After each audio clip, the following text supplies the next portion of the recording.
Shri Gautami junior కళాశాల Darsi Markapuram ఎర్రగొండపాలెంలో 2026 intermediate ఫలితాలలో మొదటి సంవత్సరం బైపీసీలో జిల్లాలో మొదటి ర్యాంకు 455 మార్కులకు గాను 450 మార్కులు ఇద్దరు పడిగపాటి జ్యోతి టి అభినయశ్రీ.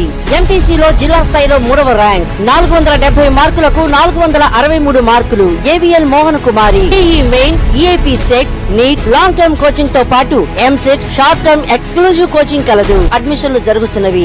ప్రభుత్వం పెట్రోల్ డీజిల్ రేట్లను పెంచినందుకు నిరసనగా ఈ రోజు సోమవారం ఉదయం దర్శి నియోజకవర్గ వైసీపీ ఎమ్మెల్యే మరియు పార్టీ జిల్లా అధ్యక్షులు doctor Buchepalli Sivaprasad Reddy, ZP chairperson Buchepalli వెంకయ్యమ్మల ఆధ్వర్యంలో దర్శిలోని వైఎస్ఆర్సీపీ కార్యాలయం వద్ద నుంచి తహసీల్దార్ కార్యాలయం వరకు నియోజకవర్గంలోని పార్టీ శ్రేణులందరూ కలిసి పార్టీ జెండాలను, ప్లే కార్డులను చేతబట్టి నిరసన ర్యాలీ ప్రదర్శన నిర్వహించారు. ఆటోకు తాడుగట్టి ఎమ్మెల్యే అలాగే పార్టీ శ్రేణులు ఆటోను లాక్కుంటూ వెళ్లటం జరిగింది. తదుపరి తహసీల్దార్ కార్యాలయంకు చేరుకుని అధికారికి వినతిపత్రం అందజేశారు. ఈ నిరసన కార్యక్రమంలో నియోజకవర్గంలోని 5 మండలాల్లోని వైసీపీ నాయకులు, అభిమానులు, కార్యకర్తలు పాల్గొన్నారు.